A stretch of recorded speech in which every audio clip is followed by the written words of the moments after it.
સરદાર બાપુની ગઝલ છે અને એમાં સરદાર બાપુ એવું છે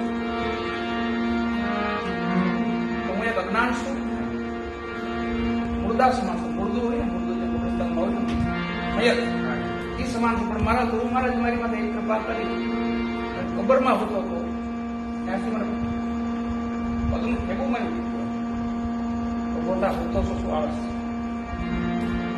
જગતને જો જાણ્યા જેવું જગત છે.